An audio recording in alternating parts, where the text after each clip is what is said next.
अब प्रश्नावली 1.1 का क्वेश्चन नंबर चौथा लेंगे अपन।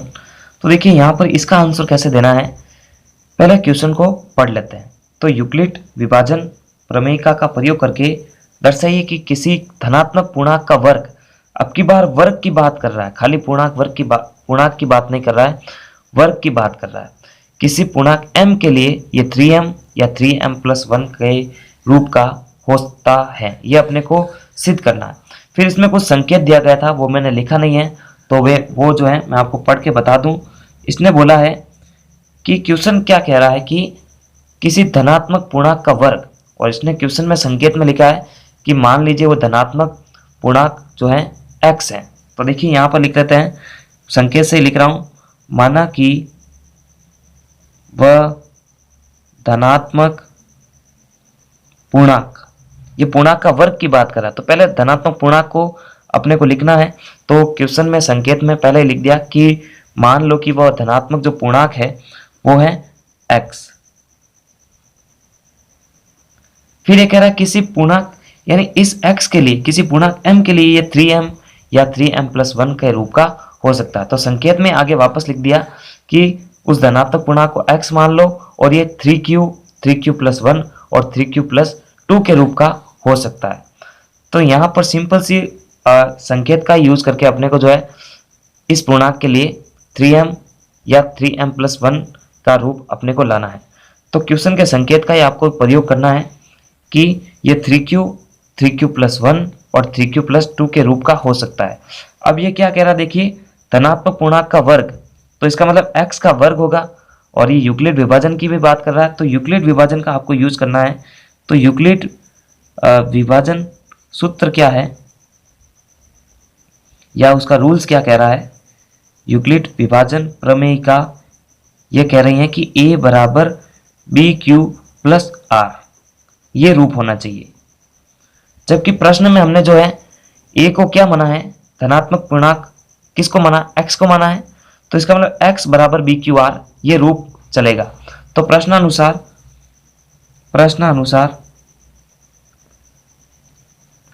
a की जगह अपन x रख देंगे, और अब b को क्या लेंगे, तो संकेत में आगे लिखा है इसने कि यह 3q+1 और 3q+2 के रूप का हो सकता है।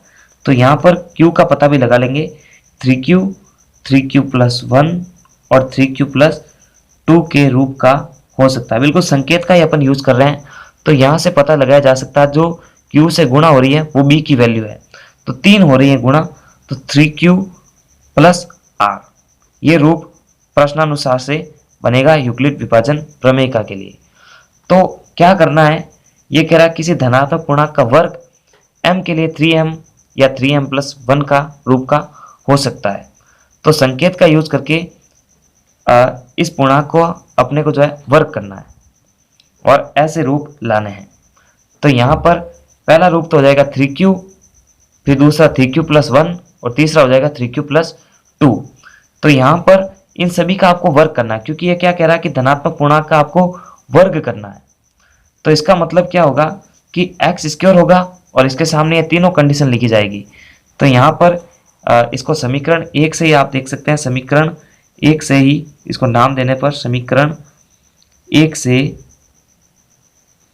इस x का अपन स्क्वायर करेंगे, लेकिन इनके सामने x की 3 कंडीशन होगी, पहली कंडीशन ये, दूसरी ये, तीसरी कंडीशन ये। तो यहाँ पर अगर आप r बराबर 0 रख देंगे तो x बराबर आ जाएगा 3q। तो यहाँ पर r बराबर 0 से x बराबर आ जाएगा 3q। अब ये क्या कह रहा है कि धनात्मक पूर्णांक का वर्ग, इसका मतलब इसका वर्ग करना है। हमने धनात्मक पूर्णांक माना है क्या, x माना है, प्रश्न ने पहले ही दे रखा है, तो इसका भी वर्ग करना है।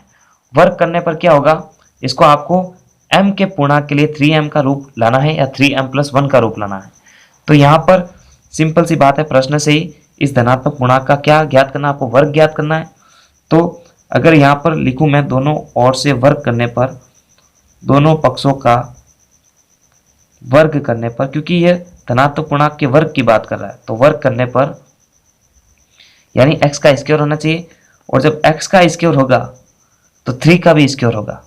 तो 3q दोनों शामिल है, तो दोनों का पर स्क्वायर चढ़ा देते हैं अपन।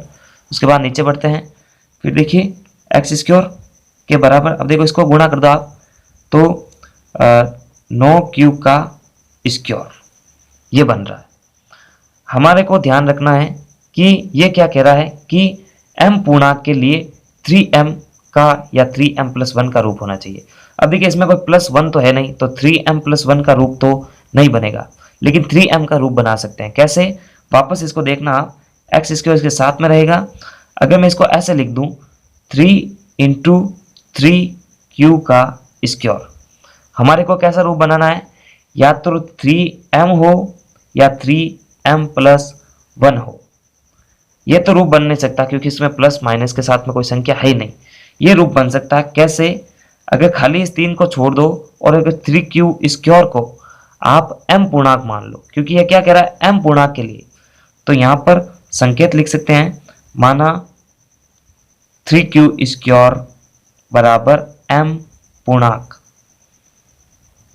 तो यहां पर x स्क्वायर के सामने लिख सकते हैं अपन 3 का तो 3 रहने दो और 3q स्क्वायर को हमने m मान लिया है तो m लिख सकता हूं।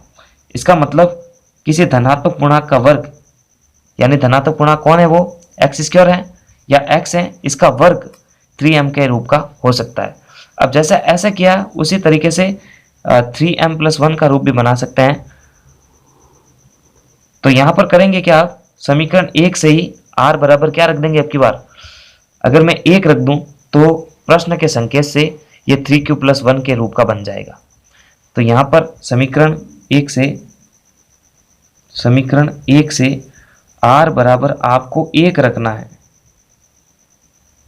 तो 1 रखने पर क्या होगा कि जो x बराबर है, ये 3q तो पहले है ही है, ये 1 के रूप का हो जाएगा, यानी इस रूप का हो जाएगा। प्रश्न ने 3 कंडीशन दी है, लेकिन हम 2 का यूज करके जो है 3m का रूप भी ले आएंगे और 3m+1 का रूप भी ले आएंगे। तो 3m का तो रूप आ चुका है, इसी तरह से ये रूप भी ला सकते हैं। अब ये धनात्मक पूर्णांक के वर्ग की बात कर रहा है, तो जिस तरह से यहाँ पर अपने वर्ग किया है उस तरह इन दोनों पक्षों में भी वर्ग होना चाहिए। तो दोनों पक्षों का वर्ग करने पर, दोनों पक्षों का वर्ग करने पर, तो क्या करेंगे? दोनों ओर से वर्ग कर देंगे तो x का स्क्वायर हो जाएगा और 3q+1 इन पर होल स्क्वायर आ जाएगा। हमारे को पता है कि a + b का जो होल स्क्वायर है वो होता है a² + 2ab + b स्क्वायर। ये सर समीकरण आपको आनी चाहिए। तो कर देते हैं इसका वर्ग, एक्स स्क्वायर का एक्स स्क्वायर बराबर a स्क्वायर, a पर तो है ये, b पर है ये, तो a स्क्वायर यानी 3q का स्क्वायर करेंगे तो 9q का स्क्वायर आ जाएगा। फिर 2ab, 2 तिया देखो 2 × 3q + 1, तो 2 तिया 6 q हो जाएगा ये। फिर 1 का स्क्वायर करेंगे तो 1 आ जाएगा। अब इसको 3m+1 का रूप बनाना, कैसे बना सकते हैं? तो कुछ ध्यान रखना, कुछ चीज अपन एडिट कर रहे हैं यहाँ पर। कैसे कि 3m+1, ये देखो ये +1 तो हमारे पास में मौजूद है। अगर मैं 9q स्क्वायर + 6q + 1 इस तरह से मैं लिख दूं इसको, यानी उस +1 को छेड़ना नहीं है क्योंकि हमारे को ऐसा रूप चाहिए। यानी अब इसी चीज में कुछ फेरबदल अपने को करना है, मन से मानना है कि 3 बाहर आ जाए और बाकी जो बचने वाली चीज है उसको अपन m पूर्णांक मान लेंगे, जिस तरह से यहाँ पर माना है। तो एक्स स्क्वायर के बराबर, अगर यहाँ से मैं 3 कॉमन ले लूँ, देखो बिल्कुल कॉमन आ रहे हैं, अगर 3 कॉमन ले लूँ और एक क्यू भी कॉमन ले लूँ तो यहाँ पर क्या बचेगा? 3q बचेगा और ये बचेगा 2 और ये हो जाएगा प्लस का 1 जिसको हमारे को छेड़ना नहीं है। ध्यान दीजिए, अगर ये 3 ऐसे ही रहे और इस पूरी चीज को अपन जो है m पूर्णांक मान ले तो ये कैसा रूप हो सकता है? किसी धनात्मक संख्या का पूर्णांक या किसी धनात्मक पूर्णांक का जो वर्ग है, x धनात्मक पूर्णांक था, इसका वर्ग 3, इस पूरी वैल्यू को m मान लेते हैं, प्लस के अंदर 1 है, तो देखिए ऐसा रूप आ जाएगा। तो इस तरह से आप जो है इस क्वेश्चन को सॉल्व करेंगे तो 3m और 3m+1 का रूप आ जाएगा। पूरे चैप्टर की प्लेलिस्ट की लिंक आपको डिस्क्रिप्शन बॉक्स में मिल जाएगी, वहां पे जाकर आप सारे वीडियोस बैक टू बैक देख सकते हैं। तब तक के लिए लाइक, सब्सक्राइब और शेयर कीजिए। और इस प्रश्न को करने का जो तरीका था इस तरीके से रहने वाला है।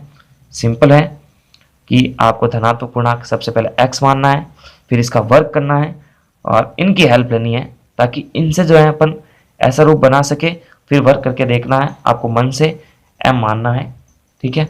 तो एक दो बार वीडियो को रिपीट करके देखेंगे तो आपको इक्वेशन समझ में आ जाएगा। नमस्कार, थैंक्स फॉर वॉचिंग। आगे आने वाले वीडियो के लिए मैथ्स विद एमपी सर को सब्सक्राइब करें और बेल आइकन को प्रेस करें।